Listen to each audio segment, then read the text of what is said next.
안녕하십니까 성도 여러분. 지난 한 주간 잘 지내셨습니까? 에, 어제는 추석 한가위, 즐거운 시간들 가졌으리라고 믿습니다. 좋은 계절입니다. 참 청명하고 날씨도 좋고 정말 하나님 주신 큰 선물인 줄 압니다. 오늘 우리가 함께 은혜 받을 말씀은 마태복음 6장 12절 말씀입니다. 오늘 말씀을 제가 봉독하겠습니다. 우리가 우리에게 죄 지은 자를 사하여 준 것 같이 우리 죄를 사하여 주옵시고.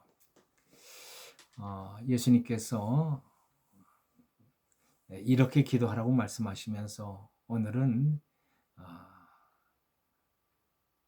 우리가 우리에게 죄 지은 자를 사하여 준 것 같이 우리 죄를 사하여 달라고 이렇게 기도하라고 말씀을 하십니다. 죄의 문제는 너무나도 중요합니다. 성경의 총 주제는 인간의 죄와 하나님의 의라고 말할 수 있습니다. 성경 전체가 인간의 죄를 말하고 있고 하나님께서 그 죄를 어떻게 다루시는지 그것을 보여주고 있습니다. 죄는 저주와 사망을 가져옵니다.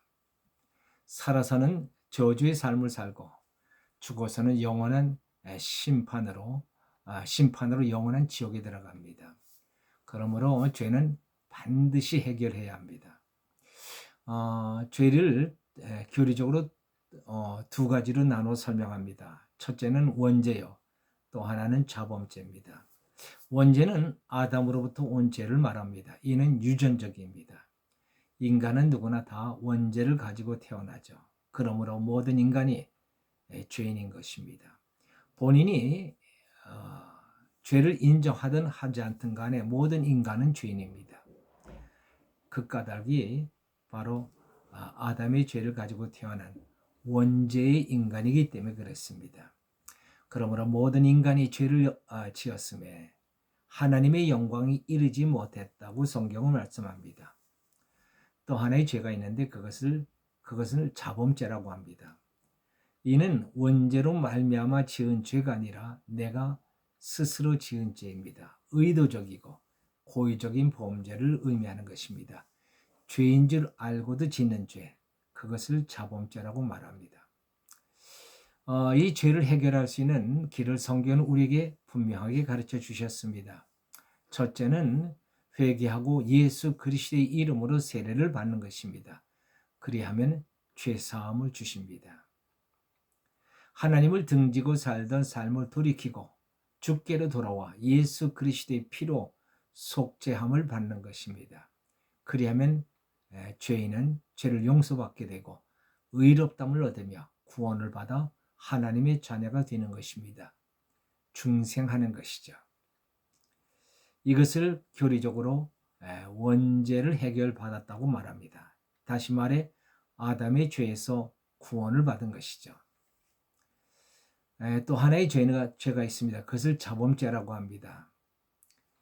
예수님의 속죄함으로 구원을 받아 하나님의 자녀가 되었지만은 여전히 생활 속에서 죄를 범하는 그런 죄를 자범죄라고 합니다.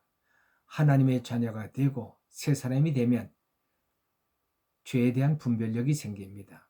그러면은 죄를 짓지 말고 살아야 되는데 여전히 죄를 짓고 삽니다. 오늘 예수님은 이 자범죄에 대해서 말씀하고 계시는 겁니다. 여기서 예수님의 가르침은 이방인에게 준 것이 아닙니다. 하나님의 백성에게 주신 말씀입니다. 이 예수님의 말씀은 바로 하나님의 백성을 상대로 하신 말씀이라는 것이죠. 매일매일의 삶 속에서 해결받아야 할 죄를 말씀하시는 겁니다. 원죄는 한번 해결받으면 그것으로 끝이 납니다. 그러나 자범죄는 매일매일 해결받아야 합니다. 일용할 양식을 매일 공급받아야 하는 것처럼 우리 또한 이 자범죄, 이 죄를 우리 매일 해결받아야 합니다. 어떤 사람들은 이 자주 하는 회개에 대해서 조롱하는 사람들이 있습니다. 그렇게 회개할 거면 죄를 짓지 말든지 또 똑같은 죄를 지을 거면 회개를 말든지 그러라고 조롱하는 사람들이 있습니다. 그건 진리를 몰라서 하는 말입니다. 요한복음 13장에 예수님께서 제자들과 마지막 만찬을 하신 그런 장면이 나옵니다. 거기서 그 만찬 자리에서 예수님이 제자들의 발을 씻겨 주셨습니다. 그러자 베드로가 펄쩍 뜁니다. 그리고 안 된다고 하면서 예수님의 발 씻는 것을 거부합니다. 주님이 어떻게 우리 발을 씻길 수 있습니까? 그때 예수님이 뭐라고 말씀하십니까? 내가 네 발을 씻기지 못하면 너는 나와 상관이 없느니라. 그러자 베드로가 그럼 주님 내 발뿐만 아니라 손과 머리도 씻겨 주시옵소서. 그러니까 예수님이 아주 중요한 말씀을 하십니다. 요한복음 13장 10절 말씀입니다. 이미 목욕한 자는 발밖에 씻을 필요가 없느니라. 온몸이 깨끗하니라. 회개하고 예수님의 이름으로 세례를 받은 사람은 이미 온몸을 깨끗하게 씻은 사람입니다. 그런 사람은 다시 세례를 받을 필요가 없습니다. 죄로부터 구원받은 사람이요 하나님으로부터 의롭다함을 받은 자가 되었습니다. 원죄에서 사함을 받은 사람이죠. 그러나 하나님의 구원을 받은 하나님의 자녀도 죄를 지을 수가 있습니다. 또 그 죄를 반드시 씻음 받아야 합니다. 그것이 무엇입니까? 발을 씻는 일입니다. 그것은 매일 하나님 앞에 드리는 회개 기도입니다. 요한 1서 1장 9절에서 만일 우리가 우리 죄를 자백하면 저는 미쁘시고 의로우사 우리 죄를 사하시며 모든 불의에서 우리를 깨끗게 하실 것이라고 말씀합니다. 그렇습니다. 우리는 매일 하나님 앞에 회개 기도를 드려야 합니다. 그러나 여러분 그것만으로는 충분하지가 않습니다. 또 하나 아주 중요한 일이 있습니다. 그것이 오늘 예수님이 우리에게 가르쳐주신 기도입니다. 우리가 우리에게 죄 지은 자를 사하여 준 것 같이 우리 죄를 사하여 주옵시고 다른 사람의 죄를 용서하라는 것입니다. 다른 사람의 죄를 용서하면 하나님이 우리의 죄를 용서해 주시겠다는 것입니다. 마태복음 6장 14절로 15절에서도 같은 말씀을 하십니다. 너희가 사람의 과실을 용서하면 너희 천부께서도 너희 과실을 용서하시려니와 너희가 사람의 과실을 용서하지 아니하면 너희 아버지께서도 너희 과실을 용서하지 아니하시리라. 다른 사람의 과실을 용서해야 하나님께서 우리의 과실을 용서해 주신다는 겁니다. 우리가 다른 사람의 죄를 용서하지 아니하면 우리 또한 하나님으로부터 죄를 용서받지 못한다는 것입니다. 그런데 이 자범죄는 원죄를 해결받는 것과는 다릅니다. 원죄를 해결받는 데에는 예수님의 이름으로 속죄함을 받으면 그것으로 끝이 납니다. 원죄를 해결받는 데는 나의 행위가 필요 없습니다. 나의 내가 죄인됨을 깨닫고 돌이켜 회개하면 예수님의 피가 우리를 깨끗게 하십니다. 그러나 자범죄는 그것으로 해결되지 않습니다. 여기에는 행위가 필요합니다. 내가 할 일이 있다는 것입니다. 그것이 뭡니까? 다른 사람의 죄를 용서해야 하는 것입니다. 우리가 크게 오해하는 것이 있습니다. 회개만 하면 내 모든 죄가 해결되었다고 생각하는 것입니다. 이런 오해가 자기 잘못에 대한 책임을 지지 않은 모련치한 그리스도인을 만들어냅니다. 하나님한테만 잘하면 됐지 사람한테는 아무래도 좋다는 이러한 신앙을 만들어냅니다. 그게 아닙니다. 그것은 성경을 잘못 알고 있는 것입니다. 하나님을 잘못 알고 있는 것이죠. 이스라엘 백성들이 하나님 앞에 제사만 잘 드린다고 제사만 잘 드리면 된다고 생각했습니다. 그러나 하나님은 뭐라고 말씀하십니까? 나는 순양의 번제와 살찐 짐승의 기름에 배불렀고 난 숫송아지와 어린 양이나 순염소의 피를 기뻐하지 아니하다. 너희가 아무리 값비싼 제물로 속죄 제사를 드렸다 해도 너희 삶에서 죄를 떠나 선한 삶을 살지 않으면 아무 소용이 없다고 하시는 말씀입니다. 매일 교회에 와서 회개하고 집으로 돌아가 똑같은 죄악을 행한다면 어찌 하나님의 용서가 있으며 하나님이 그 기도를 들어주시겠냐고 하는 것입니다. 나의 죄를 용서받는 길은 다른 사람의 죄를 용서하는 데 있다는 사실을 잊지 마십시오.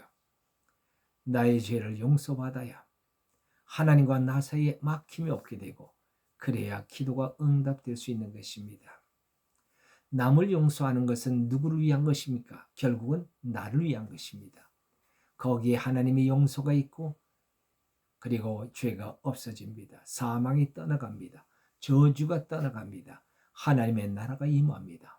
내 마음에 평안이 깃들고 다른 사람과 화목한 관계가 만들어집니다. 평화의 나라가 이루어지는 것이죠. 누군가를 용서하지 않고 미움과 원망과 분노를 품고 있다면 내 마음이 죽습니다. 저주가 있습니다. 하나님과 막히고 사람과 막히고 모든 문이 막혀버리는 것입니다. 어느 부부가 싸웠습니다. 두 사람의 싸움은 지극히 작은 것에서 시작했습니다. 어떤 일을 가지고 이야기하다가 서로 의견이 맞지 않았습니다. 그것이 감정 싸움이 되었고 나중에는 자존심 싸움이 됐습니다. 전혀 싸울 일이 아닌데 그렇게 됐습니다. 사흘간을 말을 하지 않고 지냈습니다.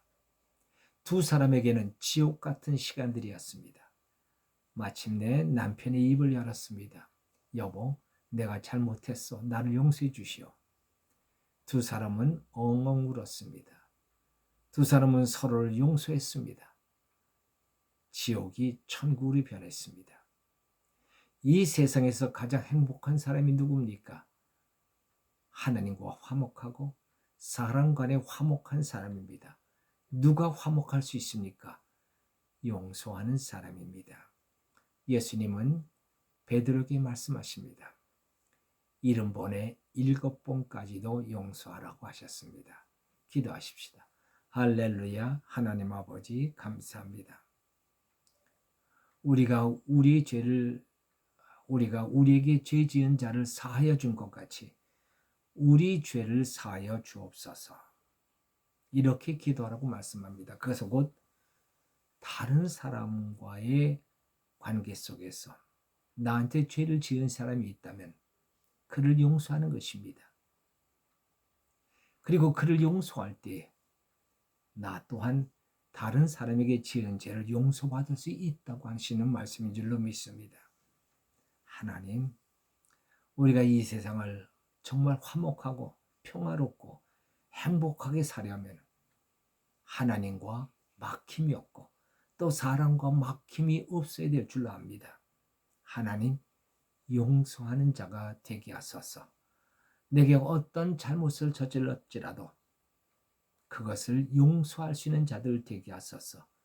우리가 다른 사람의 죄를 용서할 때에 또한 우리는 하나님으로부터 용서를 받게 되는 줄 믿사오니 주여 참으로 용서를 통하여 하나님과 사람과의 모든 막힘을 풀고 화통한 화목한 삶을 살아갈 수 있는 저희들 모두가 되도록 인도해 주시옵소서. 감사하고 우리 주 예수 그리스도의 이름으로 기도하옵나이다. 아멘.